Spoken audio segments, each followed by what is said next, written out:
Shalom, shalom, Yashrallah, Yahawada. Brother Malach, back with a biblical lesson.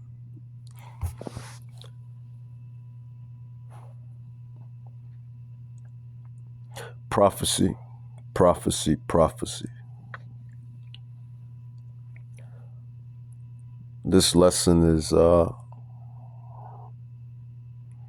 important like the rest of them, but more so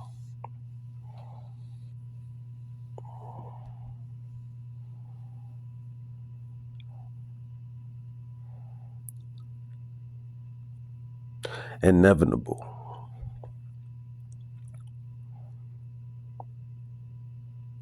As far as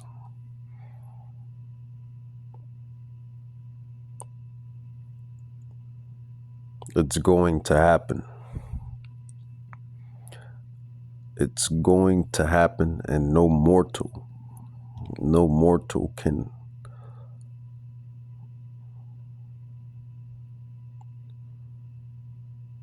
alter the prophecy. And only Yahweh knows, the Father,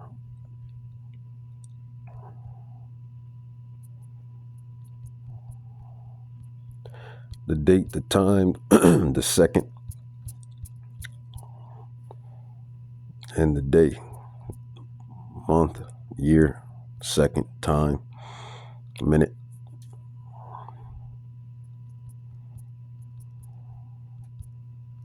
I want to give all glory and honor and glory to Yahawah Bahashim, Yahawahshai Bahashim Rakakadash, Barakatah Yahawah, Barakatah Yahawah Bahashim, Yahawahshai Bahashim Rakakadash, Barakatah Yahawah and Yahawahshai, who and the other mortals,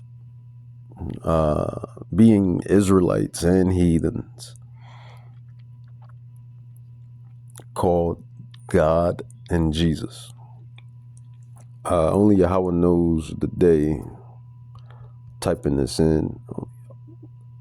Basically, only Yahweh knows the day that he's going to send his son, Hamashiach, to redeem not everybody, but the elect.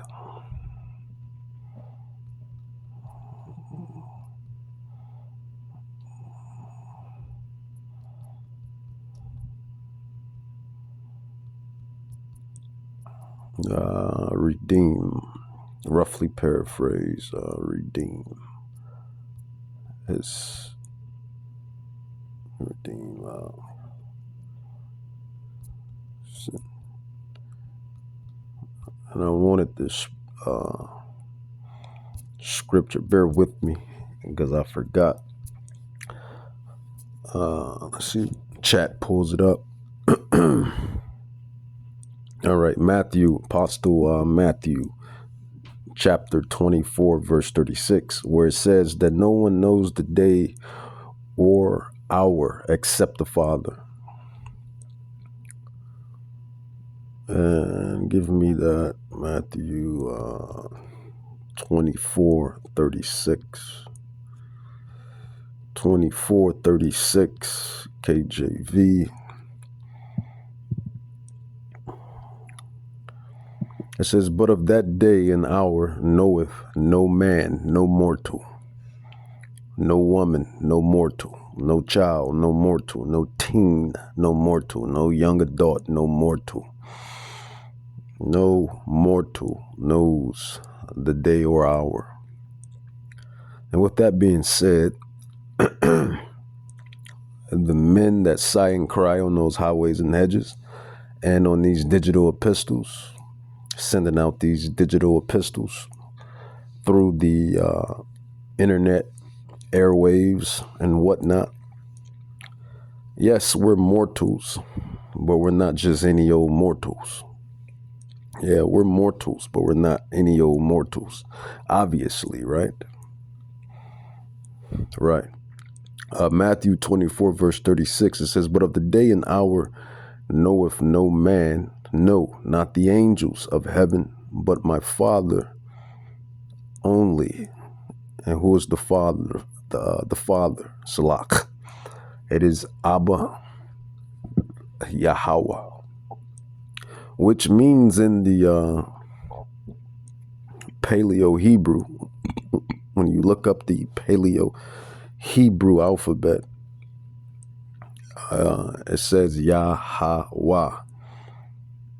You know, these movie directors, which are Amalekites, and these movie writers, they be Amalekites, Amalek. But they even put the name of Yahweh in certain movies. You know, one movie is the one guy. I have his image in my spirit, but I can't remember the name. He wears the hat, and he always goes on missions. Old Western. I forget the name, but they showed the medallion with Yahweh's name on there, the ancient Paleo Hebrew. So these devils meaning deceiver, they know the truth, right? Right. But one more time, 3 is the spiritual number. It's the magic number 3, right? He rose the third day. Father, Son, Spirit, 3. Right. Matthew 24:36, it says, but of that day and hour knoweth no man, no, not the angels of heaven, but my Father only. And that is Yahweh. Abba Yahweh. He only knows when he is going to send Yahawahshai and the angels, the heavenly host, to redeem the elect. So let's get into it. Let's get into these prophecies. Prophecy. Revelations 19:11 on down. It says, and I saw heaven open, and behold, a white horse. And that horse could be metaphoric, could be literal, maybe a little of both. But I'm going to go with metaphorical, allegorical. The chariots,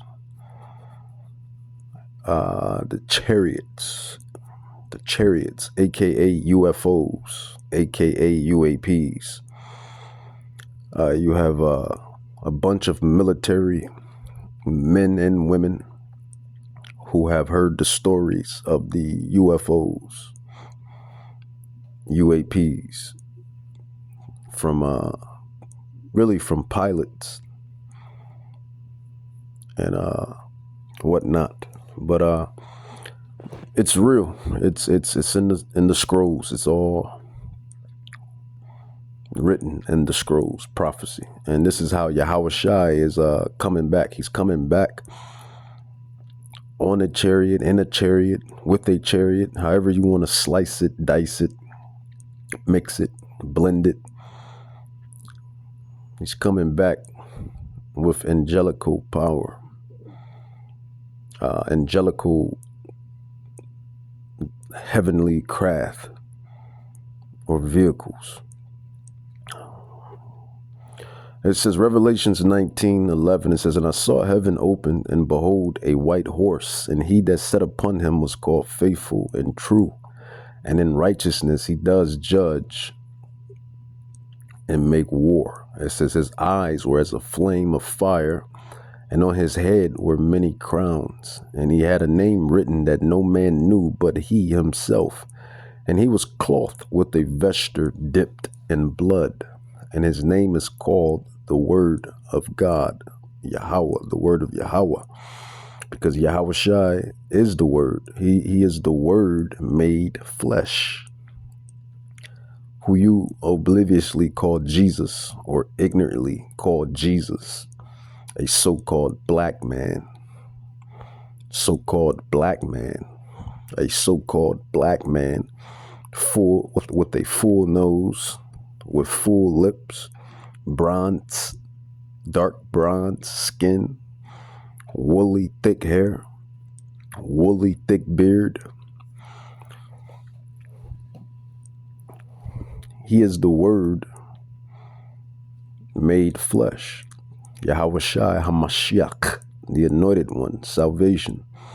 He is salvation. It says the word of Yahweh. It says, and the armies which were in heaven followed him.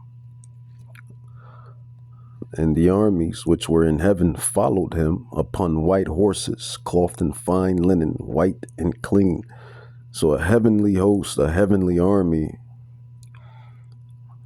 is arriving with him. And it says, and out of his mouth goes a sharp sword, that with it he should smite the nations. And who are the nations? The nations are basically the nations that have taken crafty counsel. Psalms 83. Theological.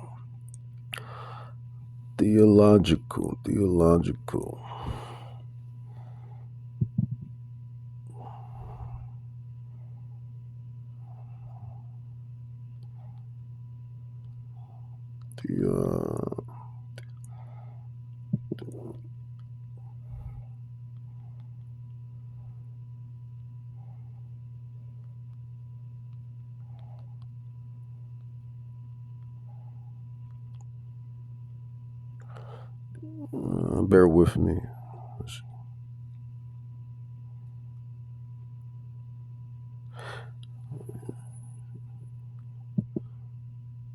So yeah, we are theologically, biblically sound, right? We are theologically, biblically sound.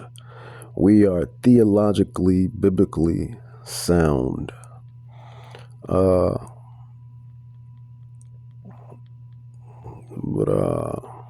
Where was I at?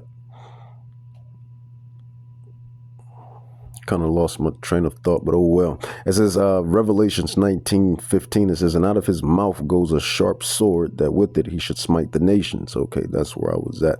The nations. Who are the nations? Well, the nations, they're ancient names, right? Psalms 83. Every nation of today goes back to an ancient nation. Goes back to an ancient nation. Psalms 83. So these are the nations that he's coming back to smite. Right. Psalms 83, 1-6. These particular nations, specific nations, have taken crafty counsel against the children of God, or who you ignorantly call God, the children of Yahawah, Bahashem Yahawahshai. So he's coming back to smite these nations for what they have done to the Hebrew Israelites. And who are the Hebrew Israelites? Well, if you don't know, you should already know at this point. Too much proof, too much sound doctrine.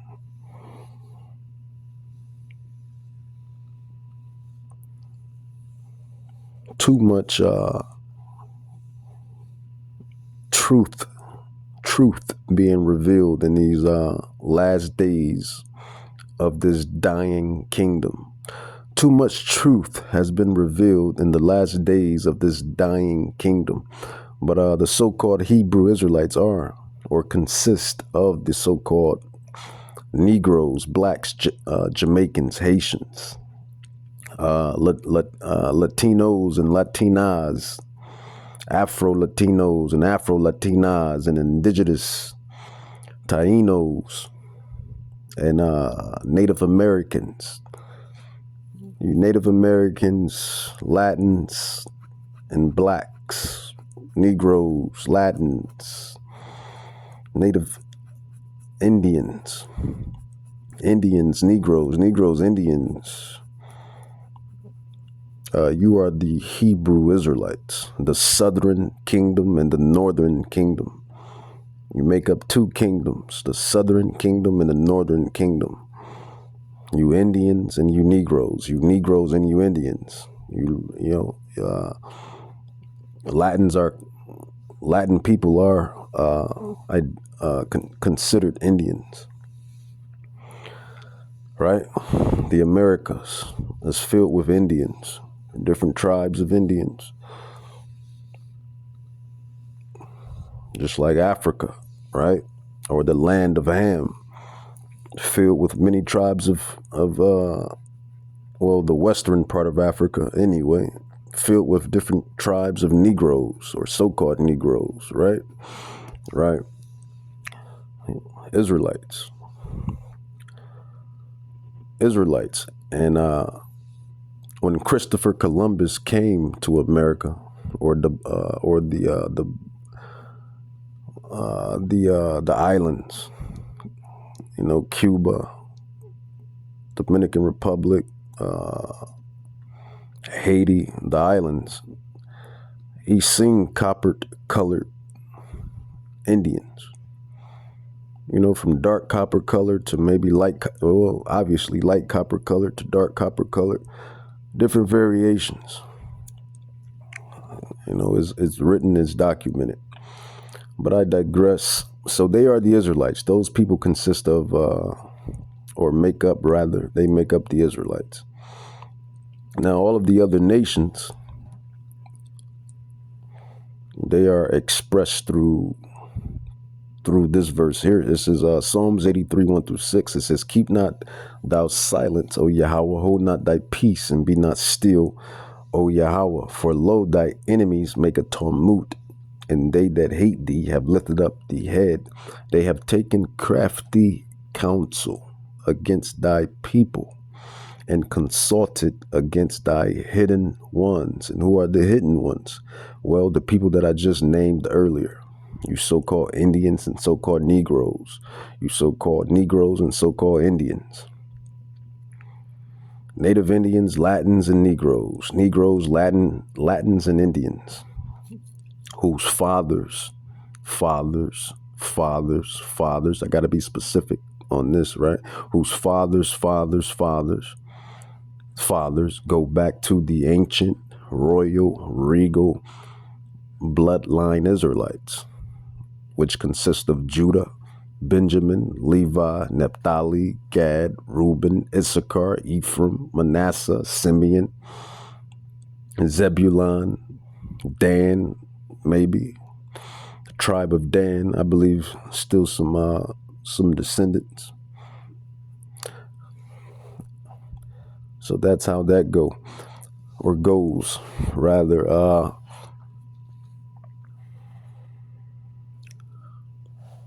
Theodore Roosevelt, actually, right? I bring Theodore Roosevelt up a lot because he says some profound things. One being, he said in one of his quotes, Salak, that a mortal having a full download of the Holy Scrolls, a mortal, I'm roughly paraphrasing with my own, right? Roughly with my own words, I'm roughly paraphrasing.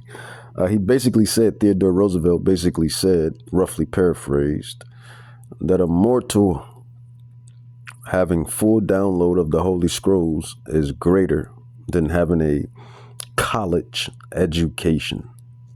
Now, this is what that devil said. This is what this devil said, Theodore Roosevelt. And he would be known as a so-called Caucasian today, right? Or a so-called white person today, right? But so-called Caucasian people, or so-called white people, so-called Caucasian people, they're not really white nor Caucasian. They are the biblical, historical Edomites. They are the biblical, historical Edomites. They are the Edomites. Idumea, Mount Seir, Amalek, Idumea, Mount Seir or Mount Ser, Petra, Jordan, Bozrah. They are the Edomites. That's just the truth, nothing but the truth. All right, so when Yahawahshai says he's coming to smite the nations, these are the nations that's mentioned in Psalms 83, 1-6. It says, keep not thou silence, O Yahweh, hold not thy peace, and be not still, O Yahweh. For lo, thy enemies make a tumult, and they that hate thee have lifted up the head. They have taken crafty counsel against thy people, and consulted against thy hidden ones. Because we were hidden, they took crafty counsel and hit us under names like Black, Haitians, Jamaicans, Mexicans, Puerto Ricans, Dominicans, Brazilians, Puerto Ricans, whatever bywords and proverbs that they put us under, right? Named us under. Hebrews, Negroes, etc., etc. But that in itself is prophetic. Because Yahweh said you will be called proverbs and bywords. Let's grab that. Yahweh said that the chosen people will be called bywords and proverbs. The chosen Yahweh. And that's in Deuteronomy within the curses, right? Yahweh says the chosen people would be called by bywords and proverbs. Bywords and proverbs. And that's how we became hidden under these false names. Deuteronomy 28:37, it says, and thou shalt become astonishment, a proverb, a byword among all nations, whether Yahweh shall lead thee. And that's what happened. And these nations are the nations that's mentioned in Psalms 83.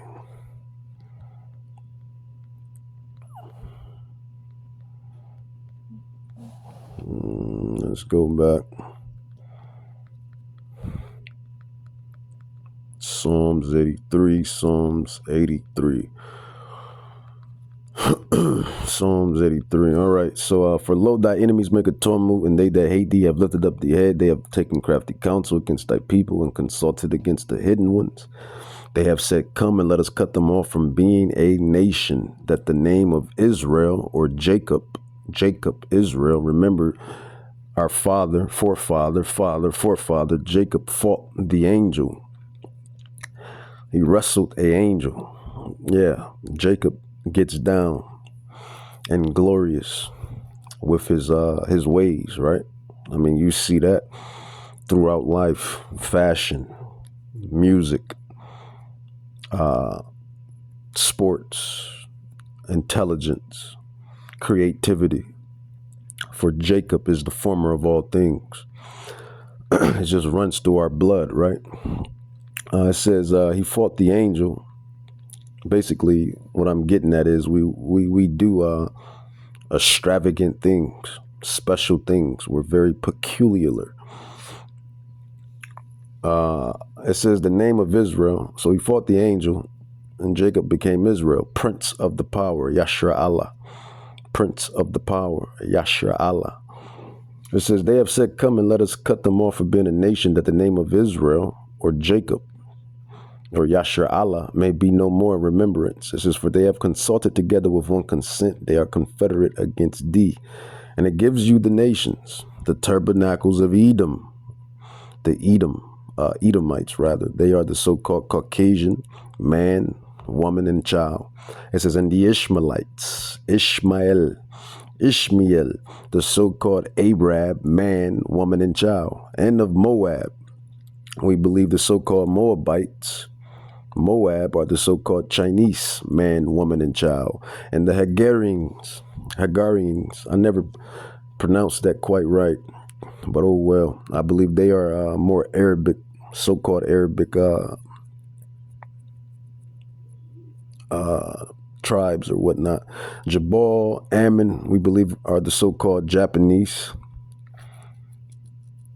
And Amalek goes back into Edom, another tribe of Edom, actually a chief tribe of Edom, just like you have Judah, which is the chief tribe of the southern kingdom. And then you have Ephraim, which is a chief tribe of the northern kingdom. So you have the Amalek is a chief tribe of Edom. The Amalekites, it says the Philistines, we believe they are the so-called Africans, the Hamites, the Hamitic nations, not the dark Shemites, which we are the Shemites, but the Hamites, the dark Hamites, the nations that people like to get us confused with, right?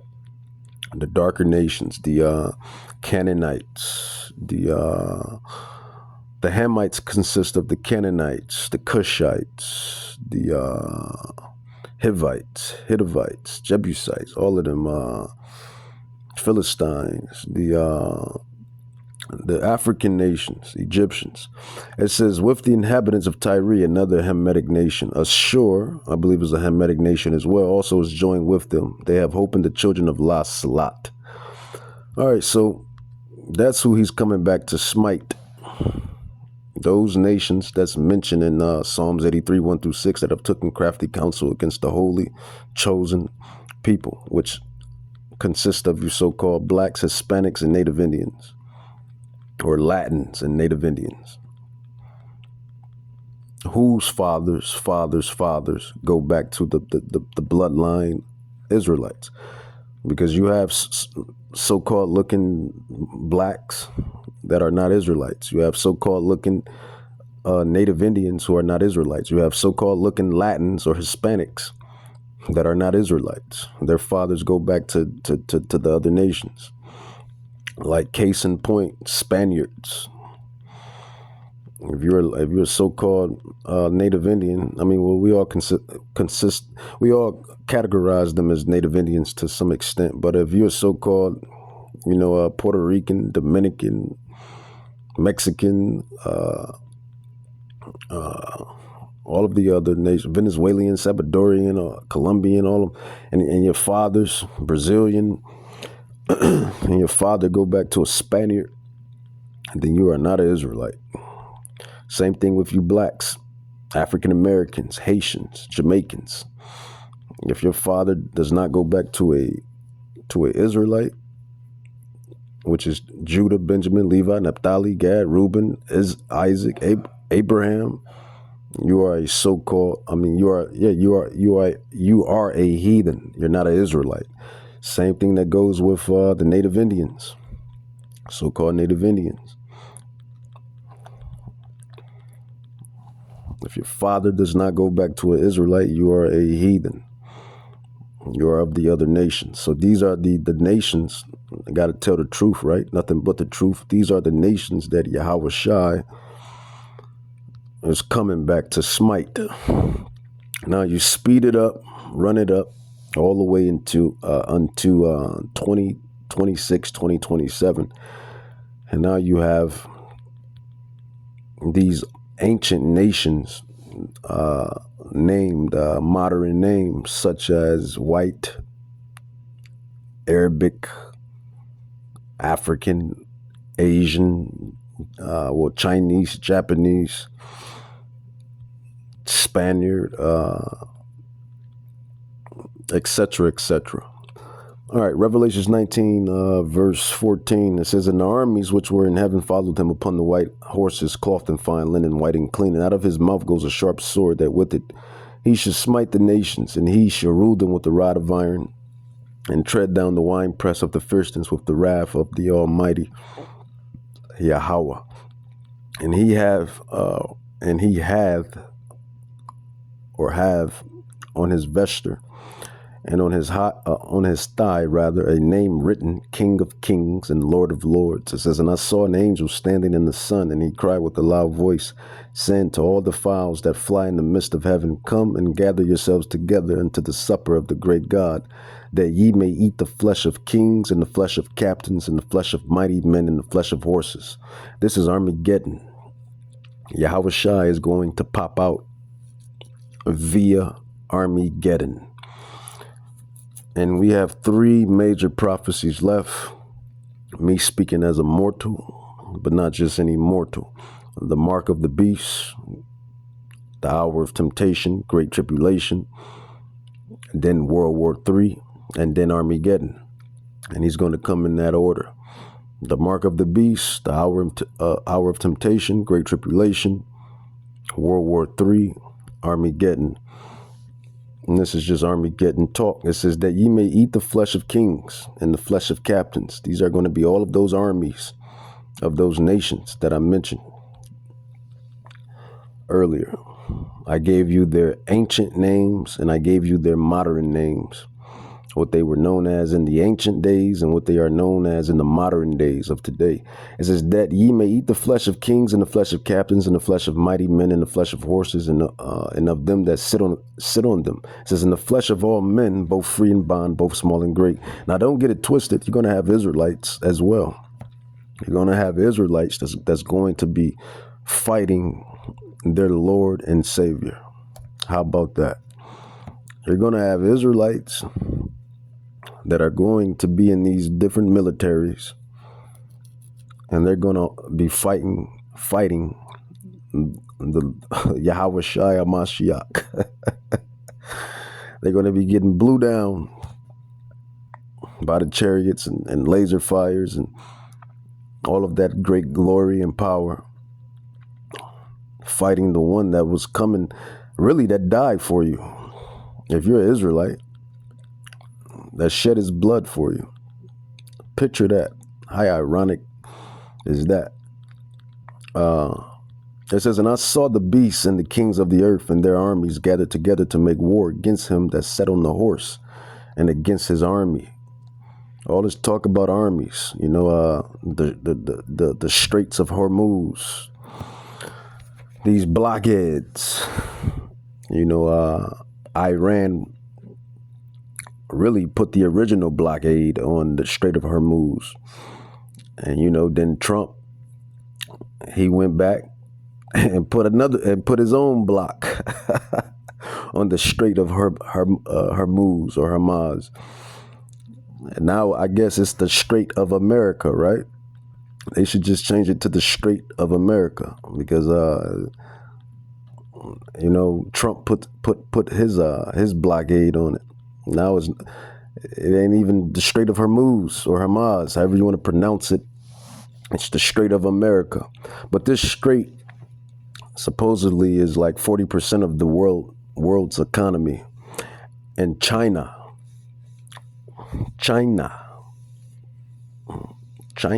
as Trump says, China really gets down and dirty within that strait. They use that strait a lot. Like they use that way of passage a lot. Iran and China. China uses that strait.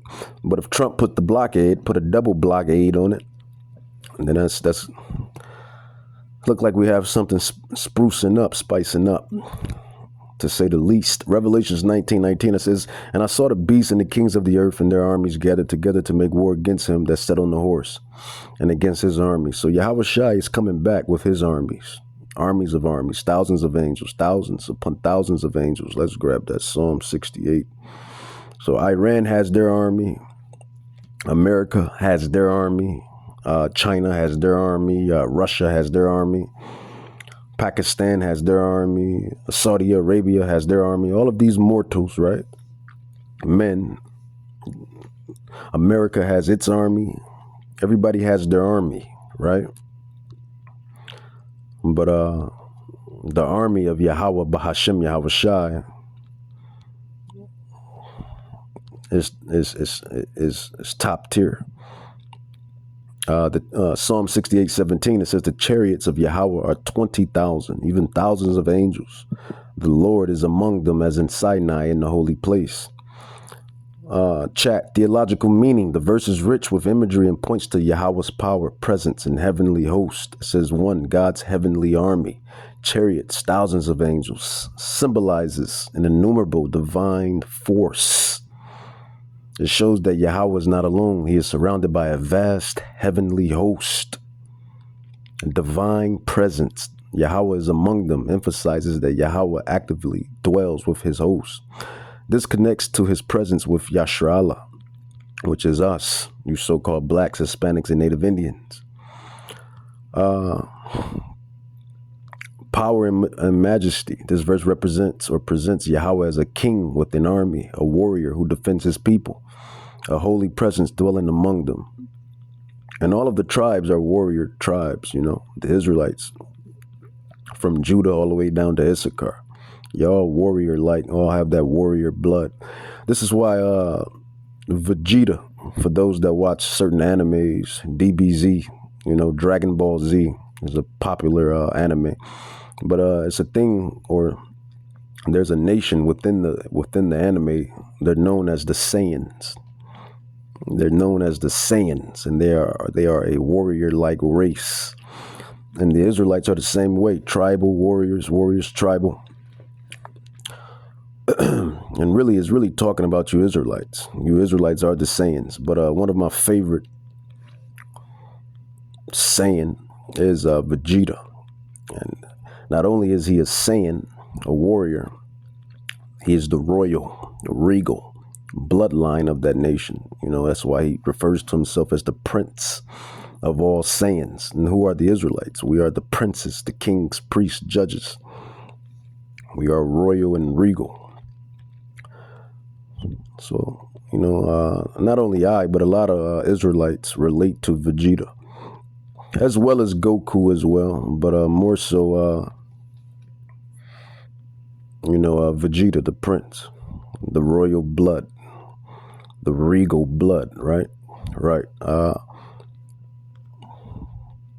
Revelations 19:19, it says, "And I saw the beast and the kings of the earth and their armies gathered together to make war against him that sat on the horse and against his army." It says, "And the beast was taken, and with him the false prophet that wrought miracles before him." And the beast is going into the heathen nations, and really Esau, Edom. The beast, the false prophet,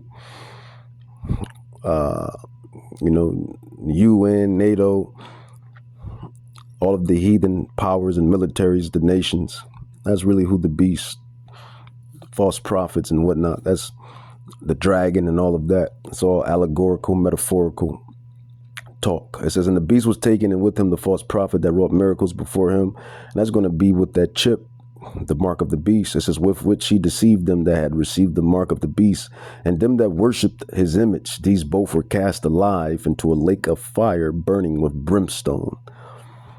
And that's going to be by the way of the chariot fire. This heavenly host that Yahawahshai is coming back with, they're going to be setting ablaze. And then the Babylon is going to be set ablaze as well via the intercontinental ballistic missiles. Intercontinental ballistic missiles. So it's all prophetic and it's all prophecy, and it's going to happen. You can believe it or leave it, however you want to play with it. However you want to play with it, you can leave it or believe it. Our job was just to bring it out. That's our job, to bring it out on these internet airwaves, to bring it out on those highways and hedges and the chief places of concourse, to bring it out word to mouth.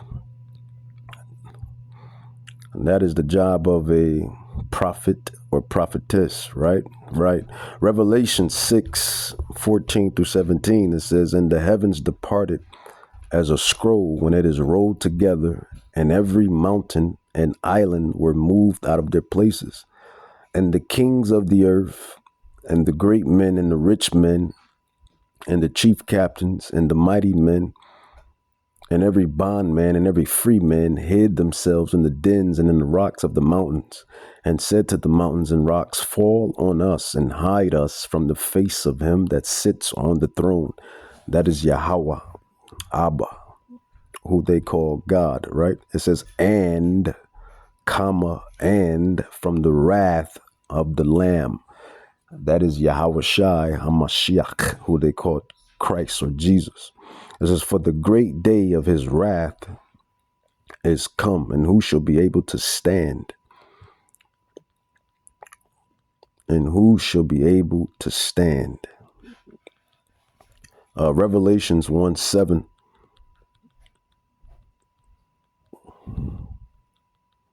Revelations 1:7, it says, behold, he comes with clouds. Horse, white horse, clouds, whirlwind, chariots, flying rows. Now they're known as UFOs or UAPs. Now they're known as UFOs and UAPs. And they're real. They're definitely real. I've seen them. Multiple people seen them. You got people in Congress that seen them. With these declassified videos. You got Congressman, I forget his name, but he's kind of going viral.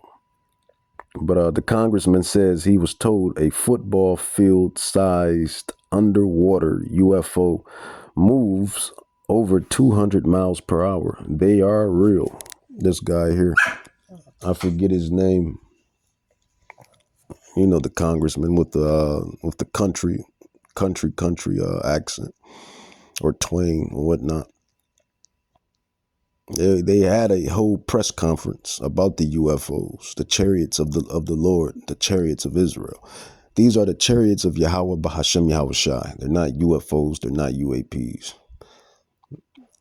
These are the some of that heavenly host that's spoken about in the scrolls and the scriptures.